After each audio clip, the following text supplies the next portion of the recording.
அடியேன் ஸ்ரீமதே ராமானுஜாய நமஹா. வார்த்தா மாலை பற்றி இன்றைக்கி டிஸ்கஸ் பண்ணலாம் அப்படின்னு போட்டிருந்தேன். ஸோ அந்த வார்த்தா மாலையை பற்றி ஒரு சிம்பிள் இன்ட்ரோடக்ஷன் கொடுக்குறேன். அதுக்கப்புறம் ஏதாவது ஒரு எக்ஸாம்பிள் பார்ப்போம். இதில் நம்ம எக்ஸாம்பிள் இப்போ பார்த்தோம் அப்படின்னா 338ஆம் வார்த்தை நம்ம இப்போ பார்ப்போம். ஒரு இன்ட்ரோடக்ஷன் கொடுக்குறேன் அதை பற்றி. இது பாகவதர்களுடைய உயர்வை சொல்லக்கூடிய ஒரு வார்த்தை. பாகவதர்கள் அவர்களுடைய ஸ்நேகம், பாகவதருடைய சம்பந்தம், அது இருக்கக்கூடிய உயர்வை சொல்லக்கூடிய ஒரு வார்த்தை.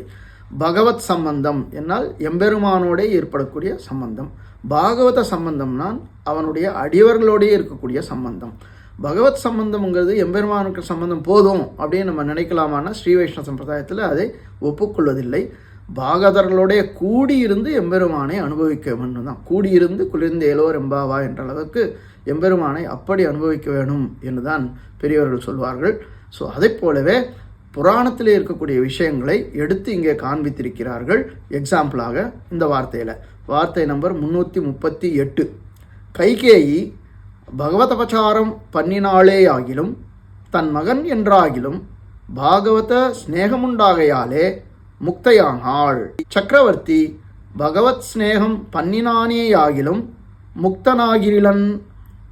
இதுதான் வார்த்தை. ஜென்ரல் மீனிங் பார்த்துருவோம். ராமாயணத்தில் இருக்கக்கூடிய விஷயம் இது. கைகேயி பகவத் அபச்சாரம் பண்ணினாலே ஆகிலும், கைகேயி பகவத் அபச்சாரம் பண்ணினாள், அதாவது ராமனை காட்டுக்கு அனுப்பினாள் இல்லையா, அது பகவத் அபச்சாரம், பகவானிட்ட அபச்சாரப்பட்டாள். தன் மகன் என்றாகிலும் பாகவத ஸ்நேகம் உண்டாகையாலே, அவள் பரதன் மேலே மிகவும் அன்பு கொண்டிருந்தாள்.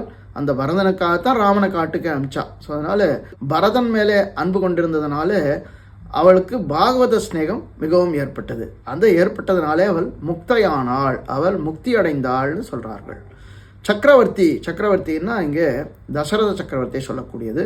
அந்த சக்கரவர்த்தி பகவத் ஸ்நேகம் பண்ணினானேயாகிலும், அதாவது ராமனுடைய மிகவும் ஸ்நேகம் கொண்டிருந்தான், ராமனுக்கு மிகவும் பிரியமாக இருந்தான், ராமனுக்கும் பிரியம் தசரதன் மேலே இருந்தாலும் முக்தனாகிரிலன், முக்தனாகவில்லை. ராமாயண கதைப்படி தசரதன் சொர்க்கலோகத்துக்குத்தான் சென்றான். ராமாயண கதைப்படி ராமன் தன்னுடைய அவதாரம் முடிந்த பிறகு எங்கே சென்றான் அப்படின்னு கேட்டோன்னா அவர் மறுபடியும் வைகுண்டத்துக்கே சென்றார் அப்படின்னு தான் சொல்கிறோம்.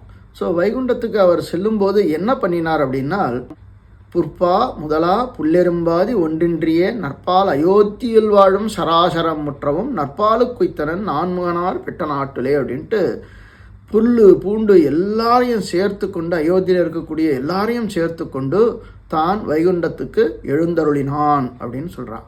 ஸோ அதனால் இது நம்மாழ்வார் பாட்டு.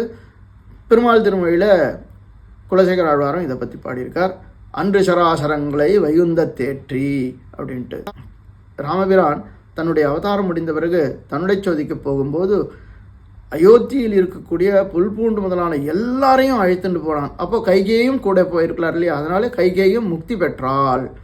ஆனால் தசரத சக்கரவர்த்தி முன்னாடியே போயிட்டார். அவர் ஆனால் சொர்க்கத்துக்குத்தான் போனார். ஏன்னா சொர்க்கம்ங்கிறது மோட்சம் மாதிரி இல்லை, புண்ணியம் முடிந்த அப்புறம் மறுபடியும் இங்கே தூக்கி போட்டுருவாங்க. ஸோ அதனால் மறுபடியும் பிறக்க வேண்டிய ஒரு நிலை.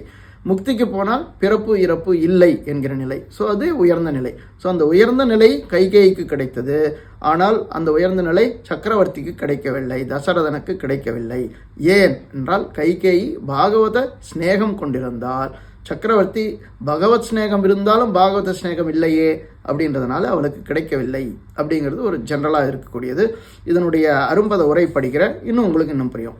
கைகேயி ராமபிரானை காட்டுக்கு அனுப்பி பகவதபச்சாரம் பண்ணினாலேயானாலும் தன் மகன் என்றாவது பரம பாகவதனான பரதனிடம் அன்பு வைக்கையாலே அன்று சராசரங்களை வைகுந்த தேற்றி என்கிறபடியே பெருமாளோடு கூட முக்தி அடைந்தாள். ராமன் திரும்பி தன்னுடைய சோதிக்கு போகும்போது கைகேயையும் அழைத்து கொண்டு போனான் முக்திக்கு, அதாவது வைகுண்ட லோகத்திற்கு. தசரத சக்கரவர்த்தி எம்பெருமானிடம் அன்பு வைத்த போதிலும் ராமனிடத்திலே அன்பு கொண்டிருந்தான். பரம பாகவதர்களான பரதன் முதலானோரிடம் அன்பு வைக்கவில்லை ஆகையாலே முக்தி அடையாமல் சொர்க்கத்தையே அடைந்தான் அப்படின்னு இங்கே சொல்லி. ஸோ அப்படின்னா என்ன, பகவானிடம் அன்பு வைப்பதுங்கிறது ஓகே, சிறந்தது. ஆனால் அதைவிட பாகவதரிடம் ஸ்நேகம் கொண்டு இருப்பது, பாகவதரிடம் அன்பு வைக்க வேண்டியது அப்படிங்கிறது ரொம்ப முக்கியம். அதனால் பகவத் சம்பந்தம் பாகவத சம்பந்தம் அப்படின்னா பகவத் சம்பந்தத்தை காட்டிலும் பாகவத சம்பந்தம் மிகவும் முக்கியம். பாகவத் சம்பந்தம் இல்லாமல் பகவத் சம்பந்தம் மட்டும் வேணும் என்று நினைப்பது அவ்வளவு சிறந்ததல்ல ஸ்ரீ வைஷ்ணவ சம்பிரதாயத்திலே என்ன தெரிகிறது. அதனாலே தான் ஆண்டாளும் திருப்பாவியில் எல்லாரையும் அழைச்சிட்டு போய் தான் எம்பெருமானை அனுபவித்தால்.